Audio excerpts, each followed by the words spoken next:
Здравствуйте, меня зовут Евгений Манжиев. Сегодня в эфире передача «Вкусно по-калмыцки».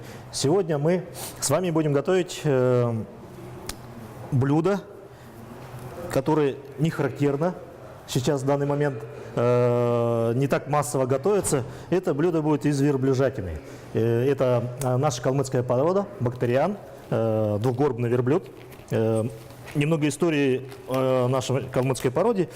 В нашем регионе, грубо говоря, калмыцкая порода пришла с кочевьем, да, когда наши калмыки пришли сюда в 17 веке, и примерно 60 тысяч голов привели бактериана. Вы знаете, что бактериан он делится на три типа. Есть монгольский, есть казахский и есть калмыцкий. Чем отличается калмыцкий? Вот калмыцкий считается один из лучших. Почему? Потому что он больше и размером, соответственно, и выносливостью. Наши предки использовали 4 вида мяса. Это говядина, к ним еще относятся также и яки. Ну, в данный момент в Монголии их разводят. И баранина, соответственно, конина и верблюжатина. Самый большой плюс, я думаю, верблюжатины – это то, что из одной тушки мы получаем почти до полутонны мяса. Вот сейчас у меня вот здесь лежат два кусочка верблюжатины. Смотрите, вот консистенция вот такая. Все-таки у верблюжатины присутствует своя мраморность. Если вот вы видите, да, прожилки жира идут, что говорит о том, что это не стойловое мясо, а это именно, да, свободного выпаса мяса верблюжатина. Как я хочу его приготовить? Я хочу сделать стейки, 2 стейка, попробовать их. Если взять консистенцию мяса, оно отличается. Нежное, легко готовится. Единственное, конечно, здесь надо возрастные эссенции именно самого верблюда выдерживать.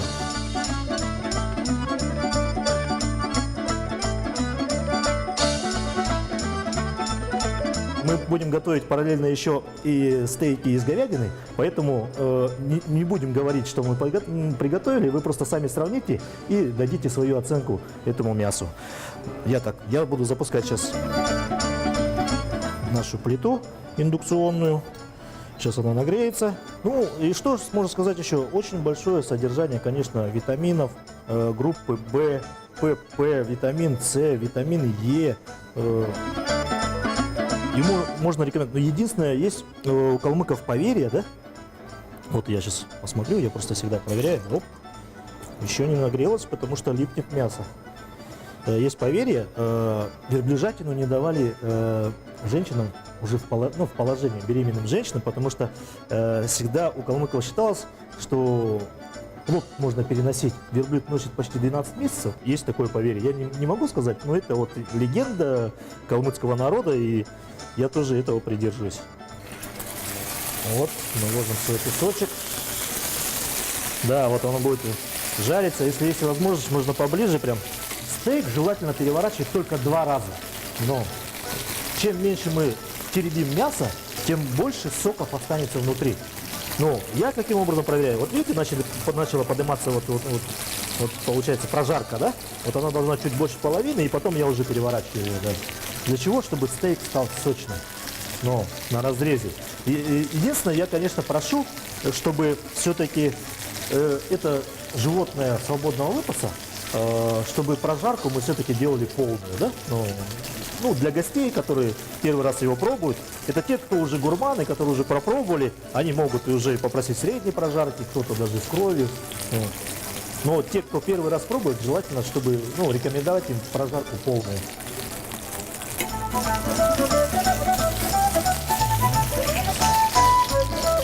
Конечно, классно было бы готовить это на открытом огне, на углях. Это было бы вообще замечательно, потому что, сам дым еще придает вот эту пикантность и вкус. Единственное, что вот проэкспериментирую, бульон все-таки не тот. Желательно его готовить для тушения, для жарки, для вторых блюд. Так, переворачиваю. Вот такая корочка образовалась. Это говорит о том, что сок у нас не вышел. Стейки все-таки мы готовим с маринацией, поэтому прям в таком сыром виде сразу мы не можем. Мы маринуем его. Да, примерно сутки. Сутки маринуется. Маринация идет арома масла. Это специальное ароматизированное масло. Можно использовать растительное, можно использовать оливковое.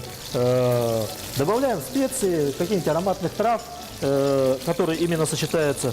Ну, я думаю, я ближе к говядине беру, да, получается. Ну, что там я беру? Тут же простой перец, горошек, лавровый лист можно добавить, можно чуть-чуть розмарина добавить, ну, для того, чтобы именно придать вот этот аромат. Еще, конечно, было бы хорошо добавлять плоды можжевельника. Можжевельник, он вяжет мясо. И получается вот такая консистенция, она быстрее рыхлит его.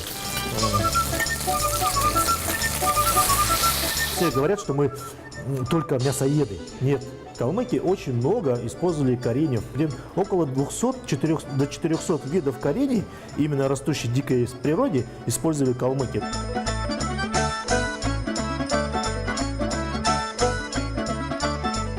Что я сделаю? Я вот возьму вот этот, конечно, кусок мяса, немного его просолю. Таким образом проперчим. Простой черный перец ароматный. Все. Самое главное, смотрите, вот этот кусочек мы ставим на 5 минут отдыхать. Любой стейк должен отдохнуть.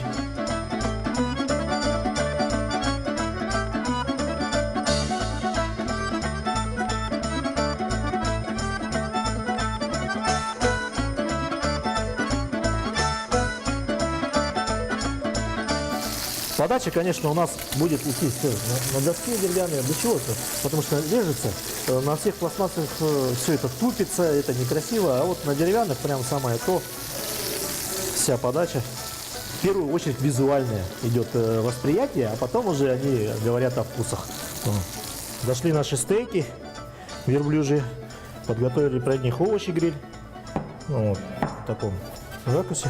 Сейчас мы все это красиво оформим. Еще хотел представить, вот, ребят, смотрите, вот новинка идет у нас. Это верблюжий горб соленый. Соленый он простой солью получается, чеснок, перец. Выдерживается, ну, примерно неделю. И вот таким образом подается. Вы сейчас просто попробуйте и увидите разницу между свиным салом и из горба верблюда.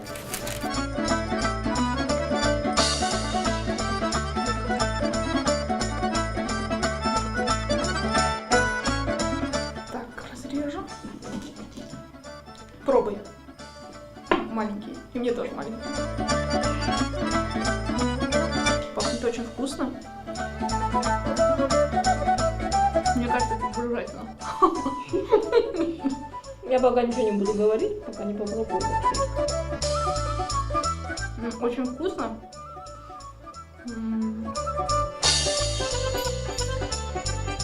Напоминает бифштекс. Немножко суховато. Немножко. Это какой? Тот, который Наташа? Который Наташа. Так, мне еще я чувствую, что они вот это как будто маринованы. Ну, мне так кажется. Это немножко с кровью прям. Да. Более мягкий, нежный.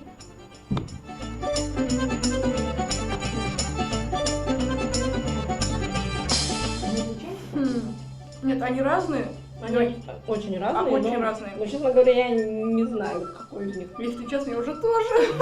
Мне кажется, вот это говяжий стейк, а то... Я все равно склоняюсь, что да, что вот этот верблюжий стейк. Почему? Ну, говяжье мясо, оно всегда какое-то более плотное.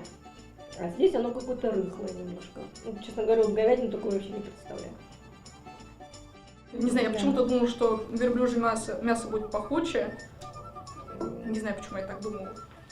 Ну, вот вкус сочный, очень приятное. Да, вкусное, приятное мясо и очень даже такое, ну... Почему мы раньше не ели? Да. Очень вкусное, очень. Мне понравилось. Да, ну даже вот выбирая между этими стейками, я выбрала, конечно, верблюжий. Нет, это однозначно вкуснее.